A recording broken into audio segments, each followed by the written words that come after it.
I remember last Thanksgiving, the Thanksgiving prior, we were at my mom's house. And I remember the doorbell ringing and like somebody bringing something. And my mom had like $20. And I was just like, Ma, what are you doing? And she kind of just brushed me off. And then later my brother made a joke like, you didn't see mommy get a lady $20 for like the collard greens. I was like, Ma, since when did you start paying people to like bring food? But she was like, that's not my strong point. I just don't want to do it anymore. Like, I found somebody that's amazing. $20, I'm getting a pan of it. But it was just funny because it was like a download transaction. Yeah, she, like, no handed the money shame. real quick. I was She's like, supporting the local economy. I was like, it's okay.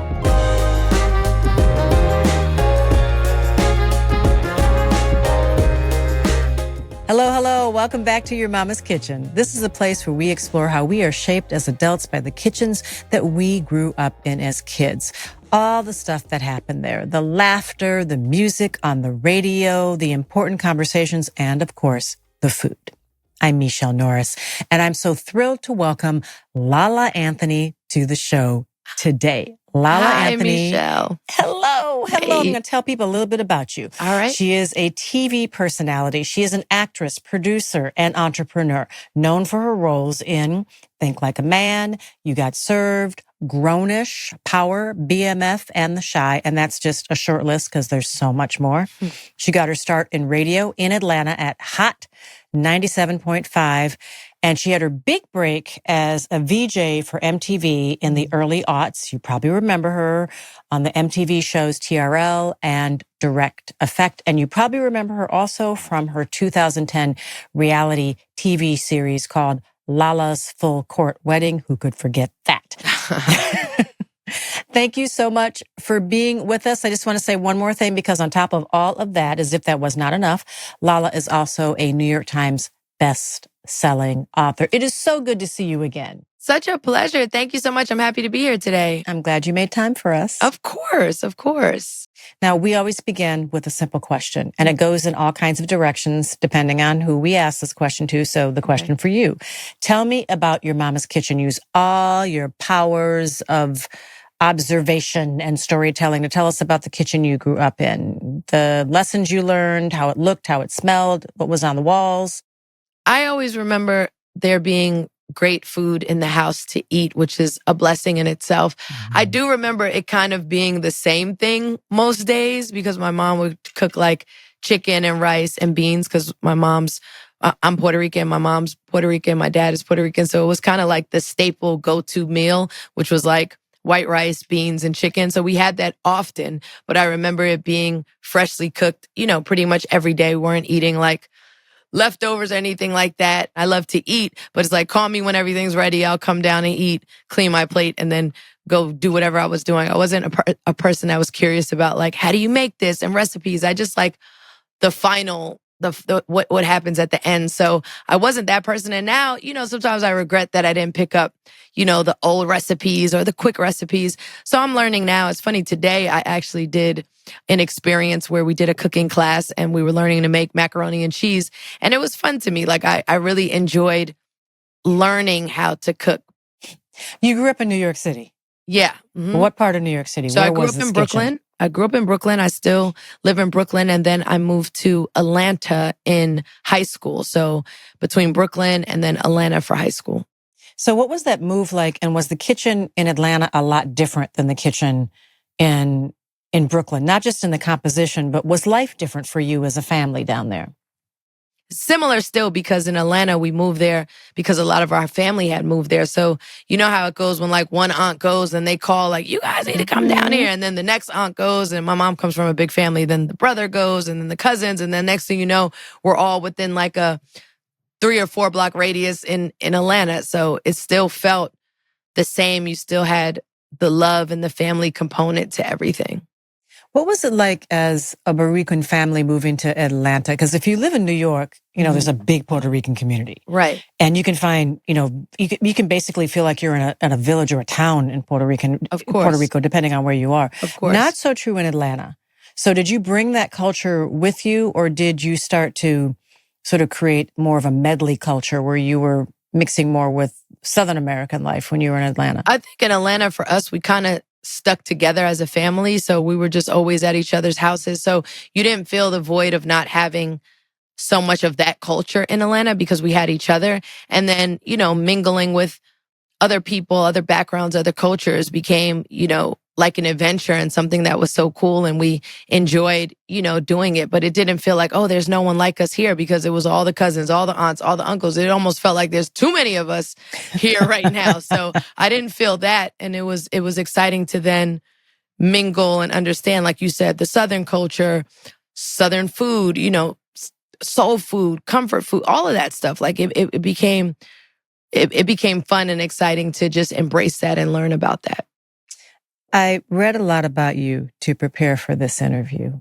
And you said your family, you weren't poor. You didn't have a lot of money, but you weren't poor, but you were rich in important ways. Mm-hmm. You were rich in love. You were rich in community. Can you talk a little bit about that? Yeah, I mean, my mom has always shared with me that she was brought up the same way. My mom was born and raised in the Marcy Projects here in Brooklyn. It's crazy that I now live in Brooklyn and not too far from where my mom, grew up. But she said, even if they didn't have, you didn't really know and you didn't really feel it because it was made up for in other ways. And we just are such a close family. And like I said, like you quoted me as saying, filled with love. And Christmases, even if we got like one small gift apiece, it didn't feel like that because we're all together, opening everything together. You just didn't really feel it. And I just love and appreciate my family so much for us never really feeling like the hard times and just having each other. And even now, like my son graduated this weekend, I probably had like 20 people staying at my house, and my house is not big enough for 20 people, but it doesn't matter. We had air mattresses in closets. Like, that's just all we know. It's like the thought of like someone even thinking about like getting a hotel or something, like that's a foreign concept to us. It's like air mattresses, someone's on the couch. I literally opened a closet, and I'm not exaggerating. Like my cousin was sleeping in the closet, but comfortably, like, yo, I'm good here as long as I got my little corner. That's just how we grew up. And so this weekend was just such a reminder with my son graduating of just our family bond and our family ties, and, something that I just will never take for granted and I just love so much. So what is it like for you, Lala? Because you're a celebrity. Mm-hmm. You're known as an entrepreneur. You're known as being someone who's always done up, hair done, nails done, everything did. When you go home, do you get to be someone, you're still the same person, but do you get to breathe in a different way? Absolutely. When you're in your comfort zone? Absolutely. Home with my family, absolutely. They would have it no other way. They're like, I know you're about to pick that plate up. You got to take the trash out. You got to, like, they would just have it no other way. But I just love it because it keeps you grounded, keeps you humble, keeps you, remembering what's important. But that's where I'm the happiest. Some people are always talking about like, alone time and self-care. And I get that that's important. But my self-care has always been my family or my son or doing things with my son. Like, I don't like isolating. I don't really love being away from them.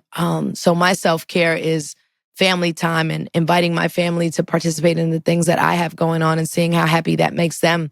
That's like self-care to me and happiness to me. There's sometimes when you visit home and you just make a trip home. There's sometimes when you run home. Like you just need to be home. You just run home. Have you had a moment like that? And would you be willing to talk about that? Like in your life where you just, I don't even have a plane ticket, but by 5 p.m. today, I'm going to have a plane ticket because I just have to go home and I have to be with my people. Absolutely can relate to that. I mean, that's happened numerous times. I am still living in Brooklyn, like I mentioned, but again, most of my family has now moved to Atlanta. So there are times where you feel somewhat alone and you're just like, look, Atlanta's an hour-and-a-half flight. I just need to be around family. I just need to sit on my mom's couch and not even think about anything. And it's not because something was wrong or something happened. You just have that moment where you're like, I don't want to be here by myself right now. I need to hear laughter in the kitchen. I need to hear music. I need to hear this. And I'm grateful that I do have the means to just shoot down to Atlanta for 2 days, a day, 3 days, a week, however long it is, and kind of get recharged and re-energized and then come back to New York. So I definitely do that from time to time. And it was a great blessing because when I was filming BMF, which is a show I'm on, it filmed in Atlanta.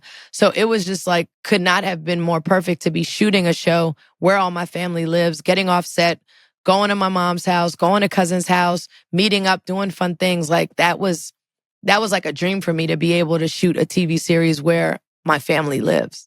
So because your family is so big and they roll so large, do you have to put a writer in your contracts to say, There may be people that show up on set.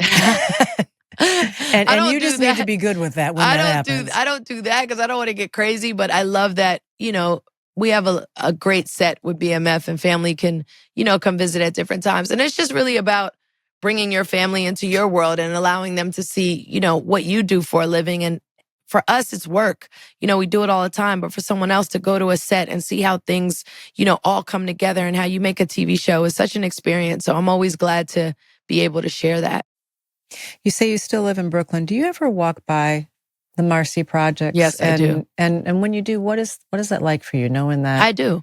That could have been, the thing about the projects, if you know anything about the projects, people don't always get out. Mm-hmm, They're often generations of people, 4 generations. Someone's mama, their grandmother, their great-grandma, all live, on the same project. That didn't happen for your family. Yeah. What's that like for you when you go back and you walk through or walk past the Marcy? Yeah, I think it's a huge part of what we all became. Our roots are in the Marcy projects, with my grandmother raising all her kids there. My mom lived there until she was about 21 years old. I see it in the woman that my mom's become, which she passed on to me, and just the resilience, the New Yorker in you, the fight in you, you can't keep us down for too long. When you get knocked down, you get back up, you come back swinging. All of those things that New York life and project life just makes you be Teflon strong. And I think we all have that in us. So I'm always grateful. And I always look in when I walk past or drive past. I drive past a lot. I look in and I just I wonder what life was like for my mom, like teenage years, growing up there. Like, what was it actually like? Because now I know a lot of people that, are from there as well. But I'm like, what was it like back then? But my mom always tells me the stories and stuff. But I think it's definitely a key piece to who we all are, for sure. Do people underestimate your strength?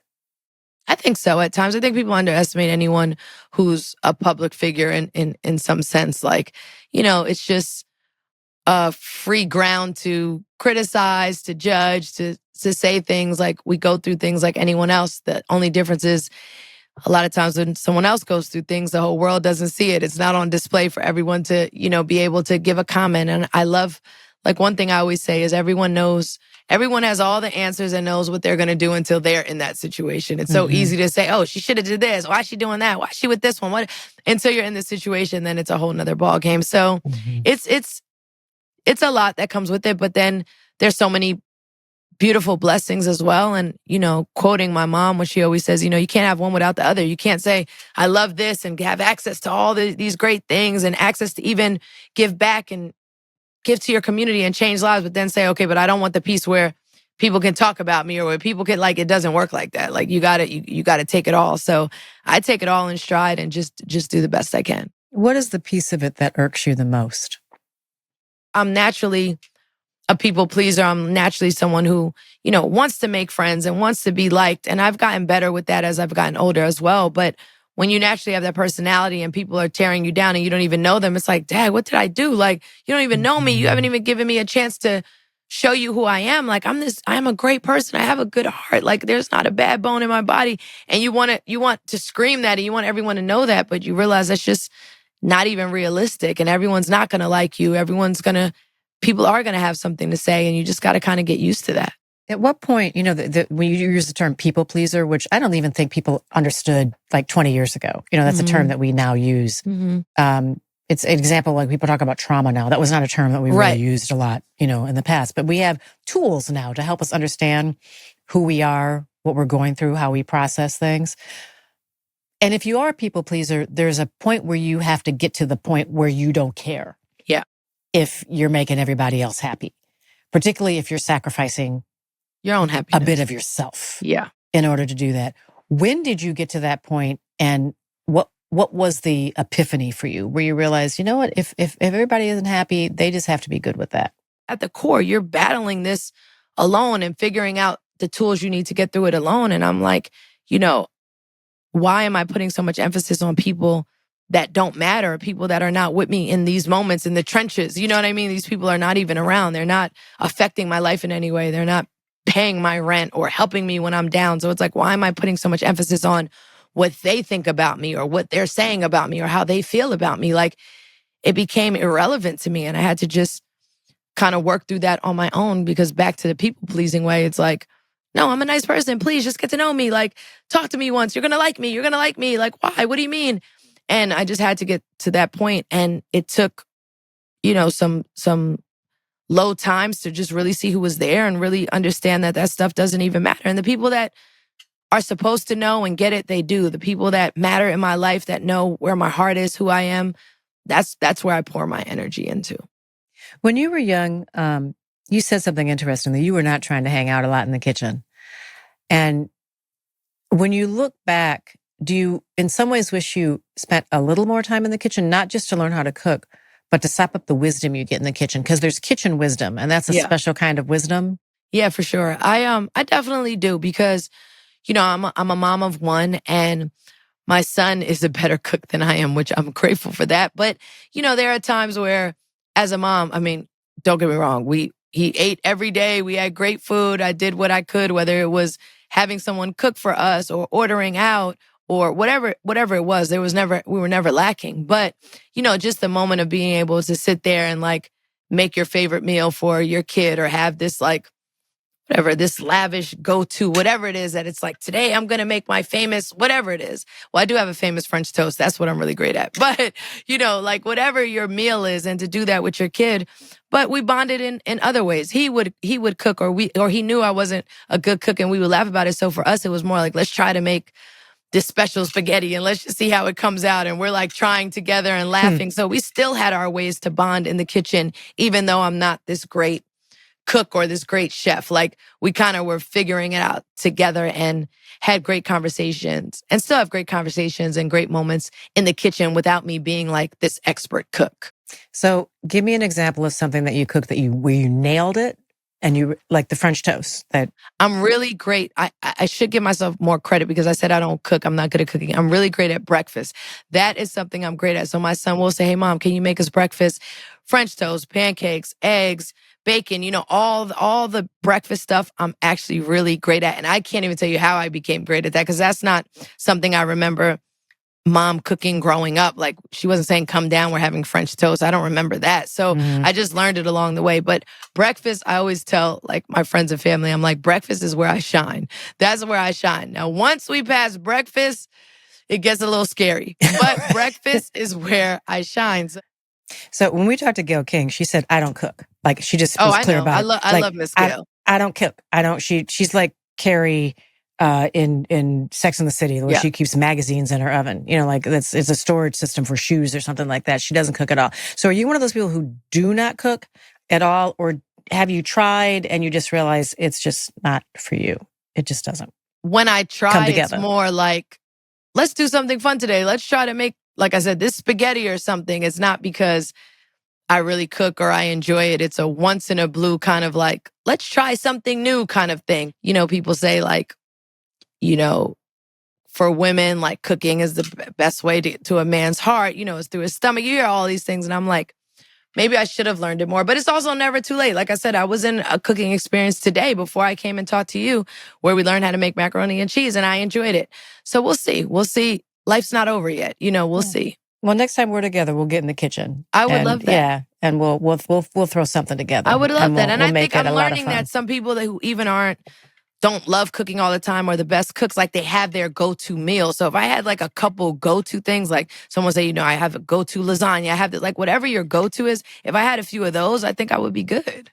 And even today, like making the macaroni and cheese, I think, macaroni and cheese is a big thing. I'm not going to underestimate it, but sometimes you're like terrified to even try it. But like today, Melba taught me, from Melba's Soul Food here in Harlem, who's that's the best possible the best teacher you could ever have. But like, as we're going through it, I'm not downplaying and saying it's not hard. It is, but it just feels so much more than when you get into the nooks of it. Like, okay, here's your cheese, mix this, mix it. I'm like, okay, I can do this. It'll take a couple tries to get it exactly where I want, but it doesn't feel as scary as it does when I'm just like, I'm going to try to make macaroni and cheese, Well, mac and cheese is hard also because everybody has their own version of mac and cheese. Yes, people and that's use what I learned breadcrumbs on today. top. Some people like it creamy. Some people like it crispy. And so if you're serving mac and cheese and it's outside of your love circle, you're playing up against their mama. Exactly. Like you're trying to like hit the notes that their mom's saying in the kitchen. And that's really, really difficult.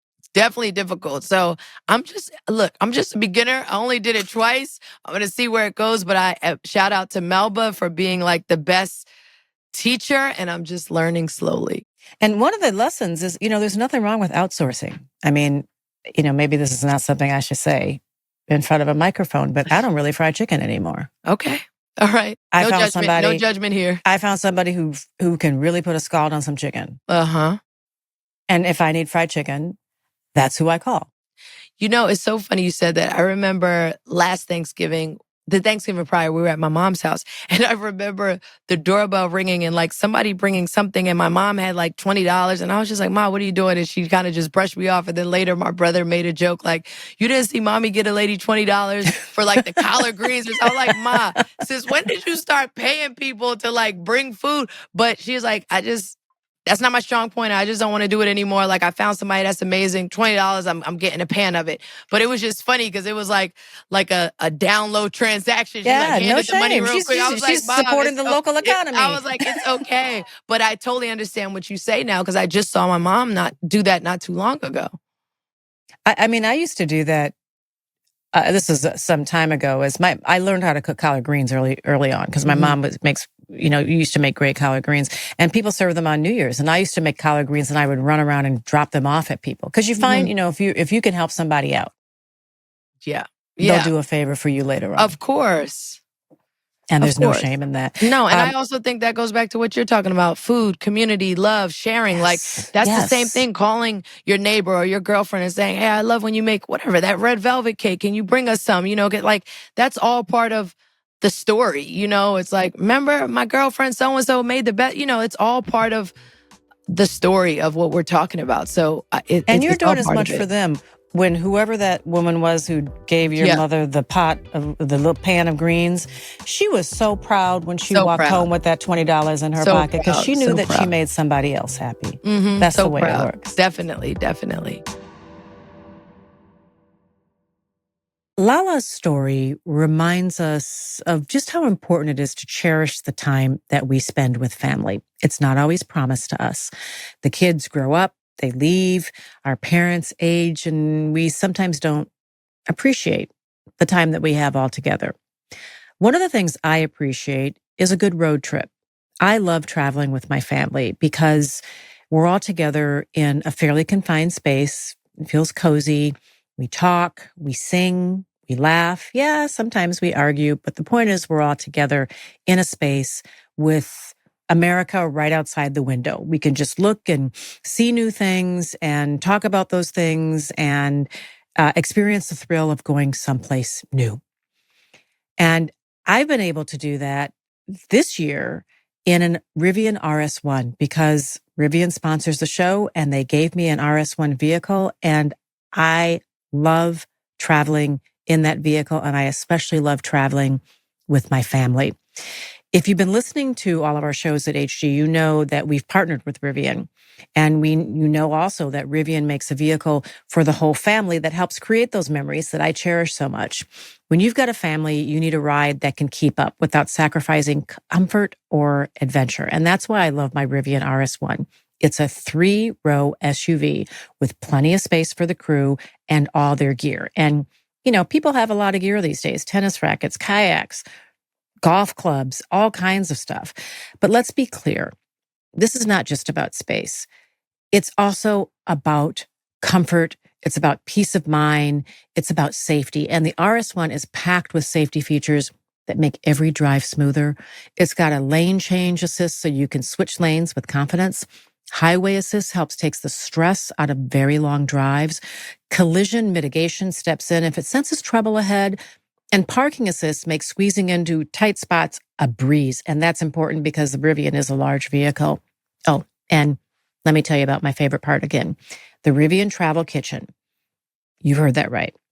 This is a vehicle that comes with a kitchen. It's a 2-burner induction cooktop. It fits on the tailgate. So when you open up the cargo space and open it up, that flat space, the induction stove fits right on top of that. 2 burners, sleek carrying case with ergonomic handles, fits on any flat surface. And so even if you're traveling and you're on an incline or a decline and you need to level out the car, there's a button that you can push to make sure that the car levels off, so the cooktop levels off. So if you're making bacon and eggs after a long hike, you don't want that skillet to fly off the back. It makes it a completely flat, safe, convenient surface. So whether you're at a soccer tournament, a weekend campfire, you're tailgating when you're ready to watch one of your favorite sports teams, you can whip up a real meal, no fast food. You can warm up a pot of chili, or you can make a whole pot of chili from scratch right there in the back of your vehicle. The RS1 is comfortable, it's cozy, it's safe, it's convenient, and it's waiting for you. Learn more at Rivian.com.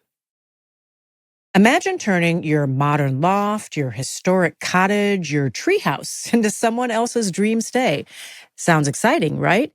Well, with Airbnb, you can make that happen. Whether you have a budget-friendly room, a suburban home, or a luxurious estate, your space could be the perfect fit for travelers of every style and every budget. But hosting on Airbnb isn't just about the space. It's about time. It's about connection. As a host, you get to welcome guests. You get to create the right kind of environment just for them. You get to share your local knowledge and help create memories that will last a lifetime. Whether they're traveling solo or with a family or with the group of friends, your hospitality can make their stay extra special. Your home could be worth more than you think. Find out how much at airbnb.com/host. One of the things that I love to do is host a backyard barbecue with my friends, serving up something delicious, saying I love you through food. Saying that summer has officially begun, but sometimes it'll be such a gorgeous day outside that I'll at the last minute decide to have friends over. And Whole Foods Market makes pulling together a last-minute barbecue doable and delicious. I browse my options on the app, which is surprisingly easy to use. I choose a few proteins for the grill, maybe some wild-caught, sustainable salmon burgers, maybe some no antibiotics ever chicken thighs, maybe some organic grass-fed beef burgers or some uncured hot dogs.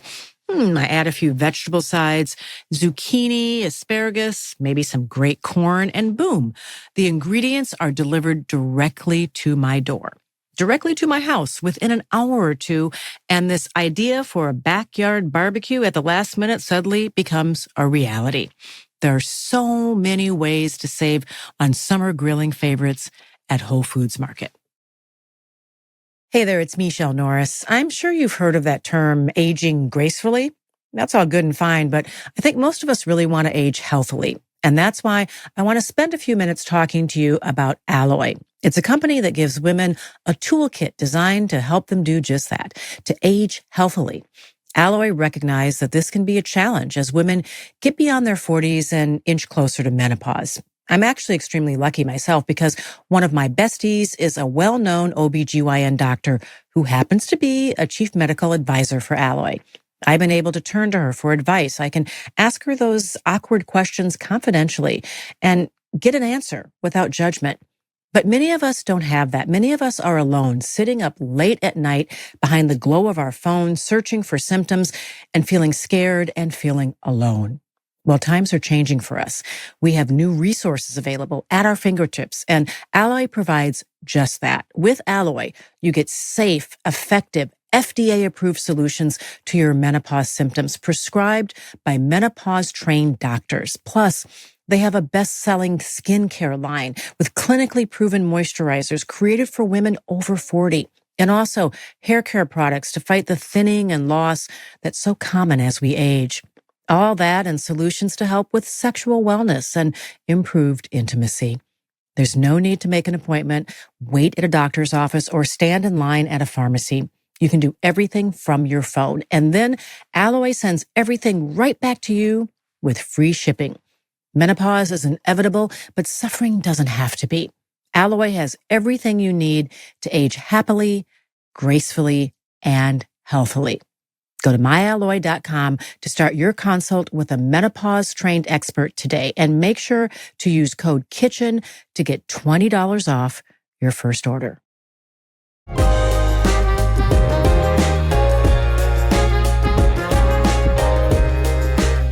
me about your mom and dad. Your father was a flight attendant. Your mom worked also. Can you tell me a little bit about them?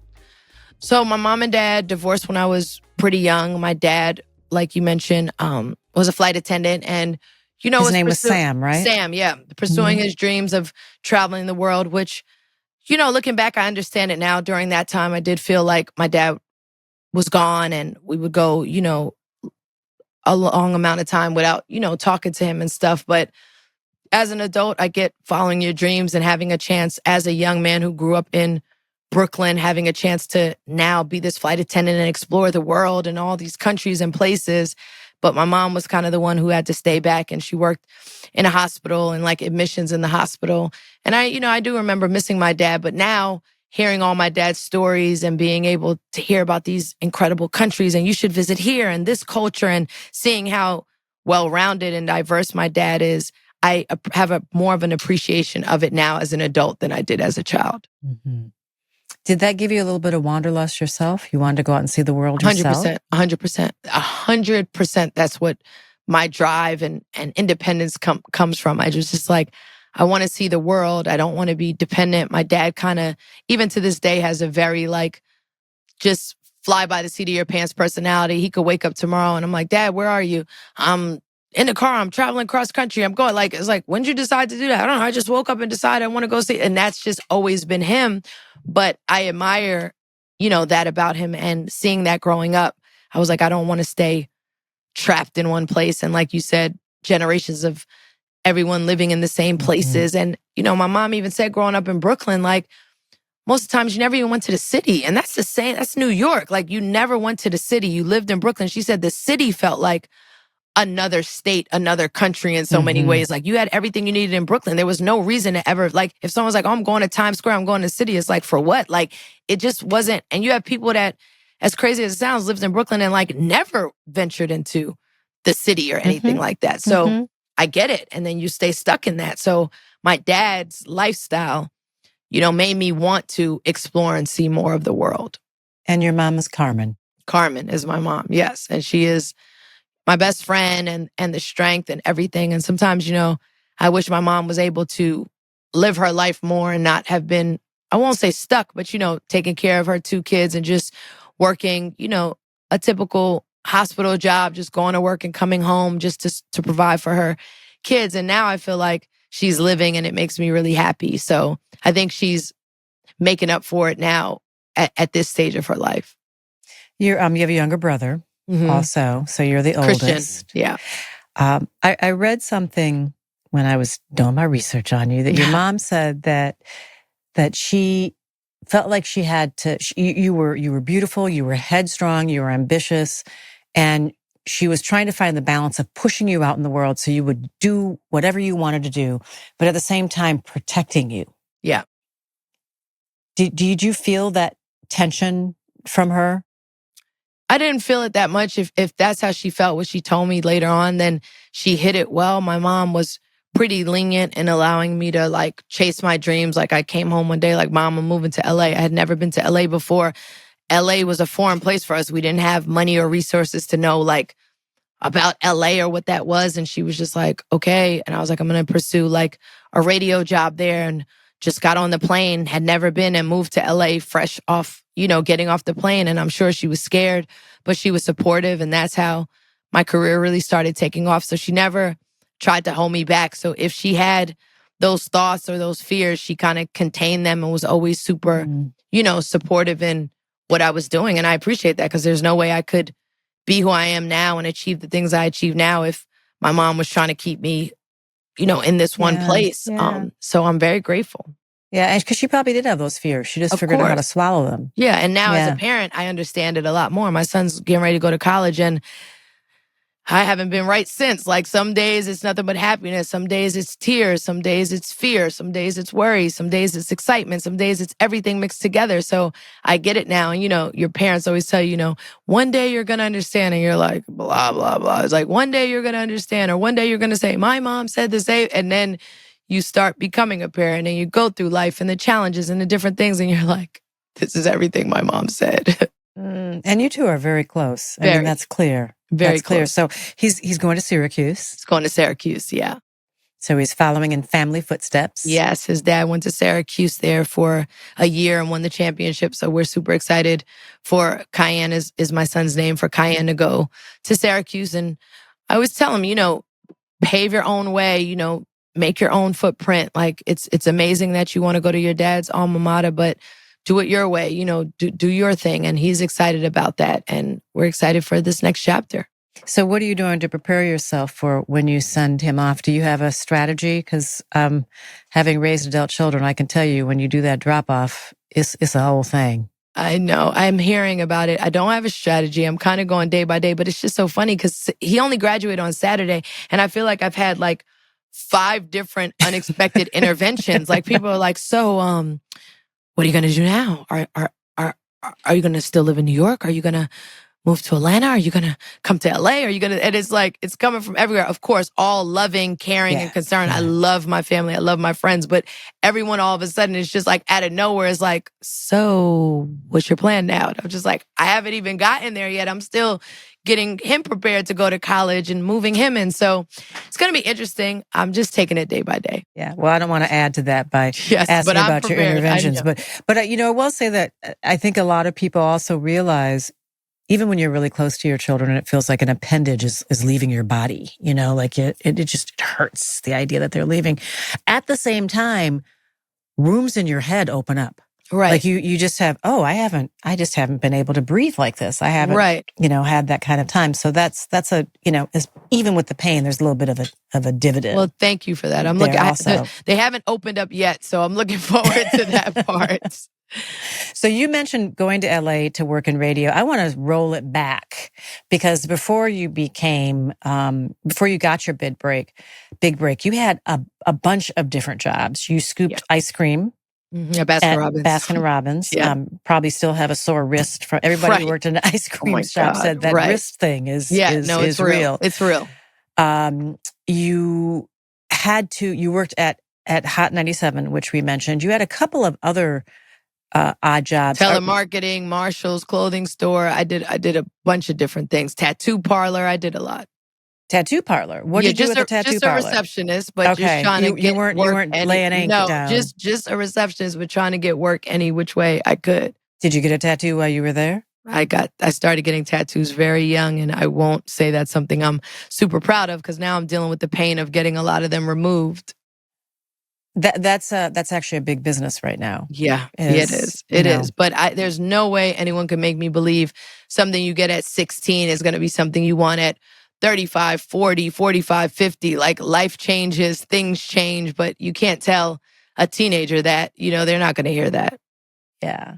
When you got your job at Hot 97.5, you had to actually get a fake ID? Yeah, I had to lie about my age because I was too young. The internship was, I believe at that time, 18 and up, and I was 16 years old. And I was like, no, I need a job. I want to learn radio. I love music. So I did get a fake ID, and I said I was 18 when I was really 16, and I got hired, and the rest is kind of history, but I did have to do that to get that job. Do you think, now looking back on it, do you think that they knew that you were 16 and they just went along with it? Or I don't think they knew. I think they found out later. And by that time I was too enthralled in everything.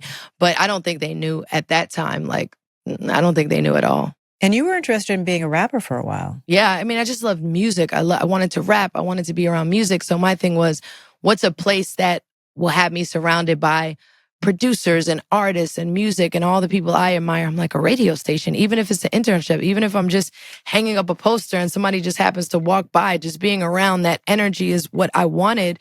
And so that's what really pushed me to apply for that internship.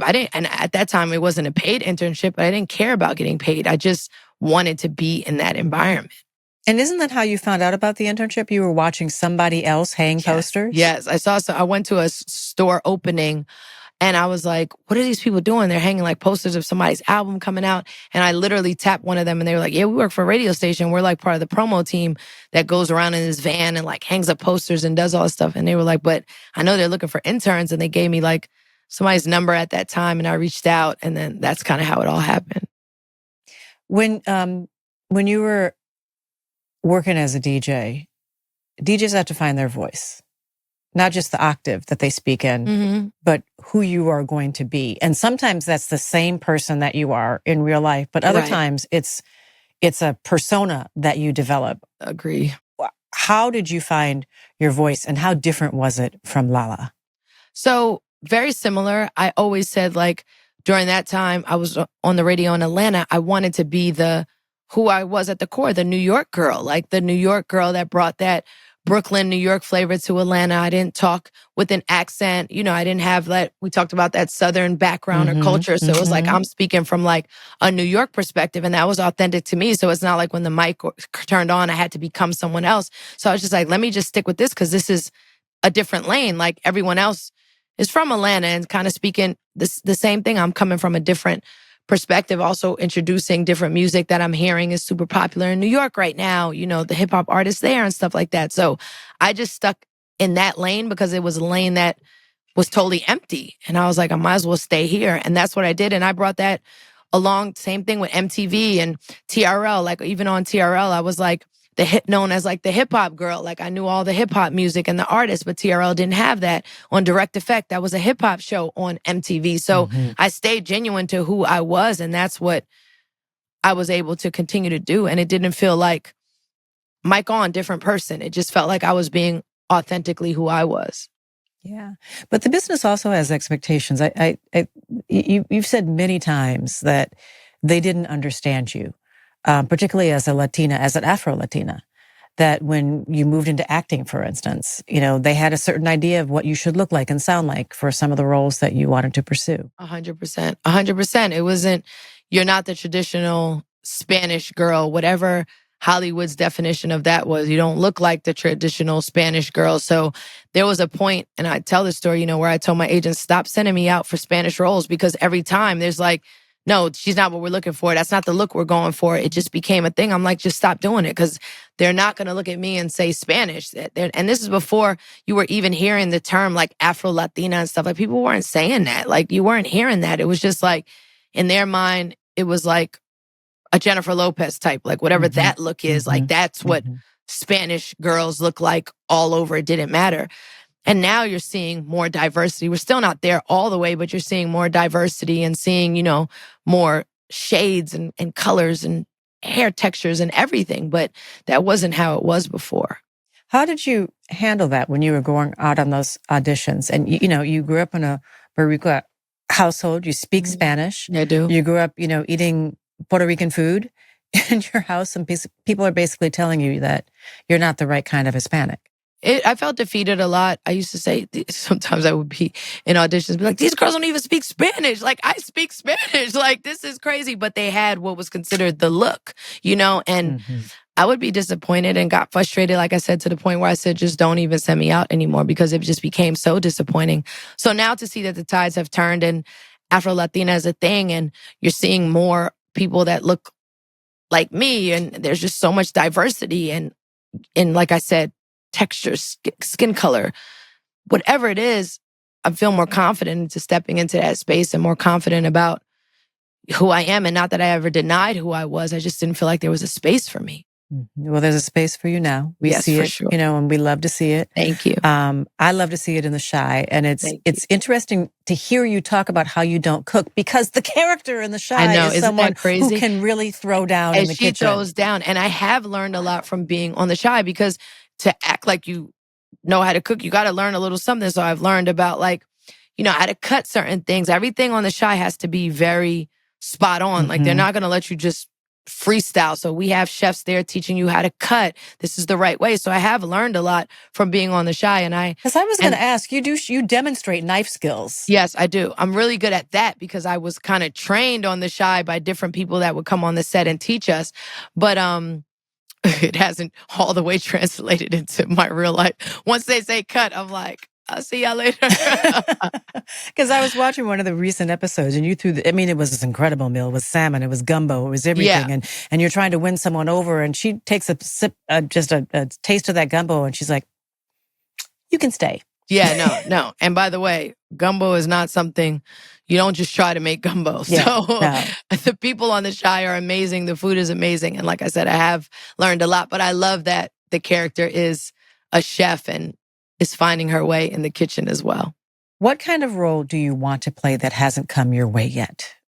Casting directors, hope you're listening. Yeah, I think I would love a role where I'm completely stripped down. Like it's not about, the hair, the makeup or anything. And it's just real gritty. Like I would love a real gritty New York story of just like a woman trying to make it in New York and, the day-to-day struggles that I saw my mom or my family go through just trying to make ends meet in New York. I'm really interested in finding a project or something like that where it's like the no hair, the no makeup. This is just me, like no lashes, none of that. And really digging into the triumphs and the struggles of like being in New York, trying to raise a child in New York, trying to make ends meet, trying to date in New York, like all the things that come with it. I'm interested in something like that. Are you writing also? Is that something you Definitely producing. Produce a lot with 50 Cent, produce with Lena Waithe, who created The Shy.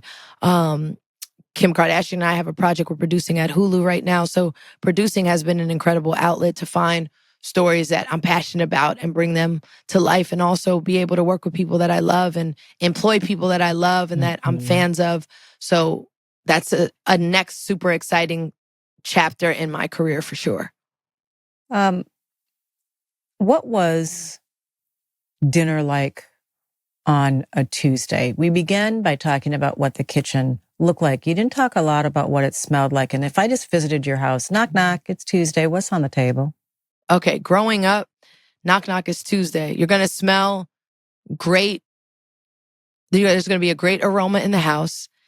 Like I said, it's probably going to be the same thing that we ate the day before. Okay, the chicken, rice, and beans. Yes, that's what it was. But it's going to taste great. It'll probably be the best chicken, rice, and beans you've ever had.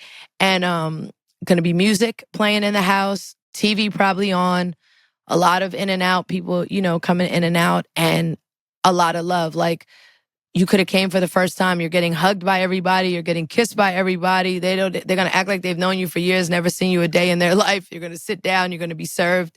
And it's going to be a great experience. What about the holidays? Holidays are everything I just described times 100. Like everything I described. Food, music, family, love, cards, drinking, just all being together, camaraderie. And I'm just so grateful for it, because I realized, again, growing up, that when I grew up, I remember having, my cousin and I talked about this, I remember having a sense that this is how everybody's family is, because you didn't interact with a lot of other families. So in your mind, this is just how it is. And obviously growing up, you realize it's not that. And I'm grateful for that family component, because you do realize that a lot of people don't have that, and that's not the dynamics of, you start growing up and being a teenager and meeting your friends' family. Like, I don't get along with my mom. My mom does, and you start seeing all, and I'm like, wow, this is really different from us. So I'm super grateful for it. Yeah, that's a gift to Kyan also, because he's got that cocoon. Yes, for sure. That he's grown up with. And he loves it. And I always tell him, this is how you should be when you have your family and everything. Like, be the same way. Like, it's so important. You describe the happy times, and I'm not trying to get all up in your business necessarily, but kitchens are also where we have our loudest arguments. And even though they can be difficult, often out of that experience come important life lessons. Like you learn how to argue in the kitchen. You learn a certain kind of diplomacy in the kitchen. You learn how to spar. It's where you can test things out, and then you're better at it when you go out into the world. Is there an example of that in the kitchen that you grew up with? Like a specific lesson you learned? It did not feel good at the time, but I'm a better person because of it. So to be all the way honest with you, the lesson I learned, speaking to what you're talking about, is that when grown-ups are arguing or disagreeing, you exit the situation. You go upstairs, You go to your room. Kids are not supposed to be in grown-ups' business. And that is a lesson that has been great for me, because everything's not for everybody. Even now as an adult, I don't need to insert myself in everybody's issue and everybody's argument. Grown folks. Exactly. And I think that's why I have the connections and the friendships I have. I have genuine great friendships. I've never had an issue of, someone's business getting out or, that you said this about me to this person. Like, I've never had anything of the sort. I keep everybody in their own like compartment, and that's just how it is. I don't cross-pollinate. I don't do any of that. Everyone's like on an island of their own, and it works. So people know when they confide in me, that's what it is. That's a special friend. Discretion is something that a lot of people struggle with. Yeah, absolutely. Absolutely. And so if people know that about you, then they're going to hold you tight. Yeah, for sure. And they're going to hold you in very high regard. We always like to leave our listeners with a recipe. And you sent in a handwritten recipe. Is that your mama's handwriting? That's my mom's handwriting, yep. It's arroz con pollo? Mm-hmm, mm-hmm. Tell us about it. What makes it special? Was this the rice that you would have? This is the rice I've been talking to you about for the last hour. So yes, it's special because this is what it just feels like home. It feels safe. It feels like love. It's a reminder of so many things in my life. So I had my mom write it down to always have it and shared it with you guys. So I hope that anyone who makes it, utilize it, can feel that same comfort and love that I felt growing up, eating it all the time. Well, we're going to post it on the website. Oh, awesome. Make sure that if you do this, you need a small jar of seeded pimentos. Yes. That is one of the things that really sets this off. Mm-hmm. Okay, so we're going to post the PR rice with chicken. That's what you call it, Puerto Rican rice with chicken. We're going to have that on the website. Maybe if you're extra generous, you will shoot me what makes your French toast so special, since you were bragging on your French toast. Okay, I don't know if you have that. like a secret ingredient that you put in there. Because I do feel confident in that. I can do that for What sure. kind of bread do you use? I know everyone says use, challah bread and all this stuff. I mean, I've been growing up eating French toast, making French toast for myself since I was a teenager on regular Wonder bread, wheat bread. So I don't need all the special bread. It still tastes great, but I do know that's a thing and people love that. So we can do that too.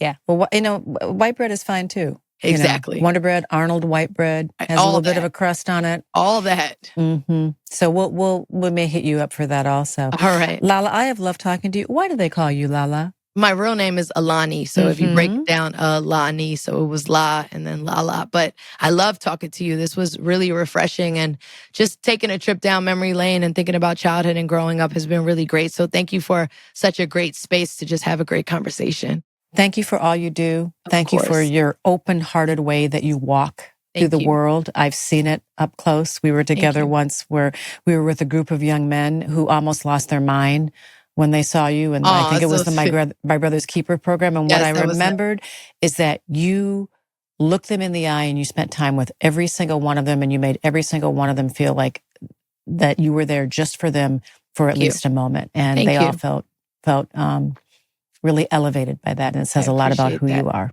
Thank you. I had such a great time, and I hope to see you soon and talk to you soon. And thank you for this.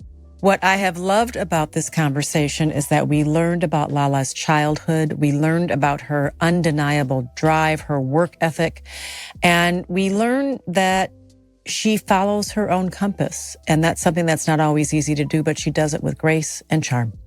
Now, before we let you go, as always, our inbox is open for you to record yourself and send us some thoughts about your mama's kitchen, some memories from the kitchen that you grew up with, maybe some recipes from the kitchen that you grew up in, some stories that you've heard on the show, maybe you have thoughts on one of the earlier episodes.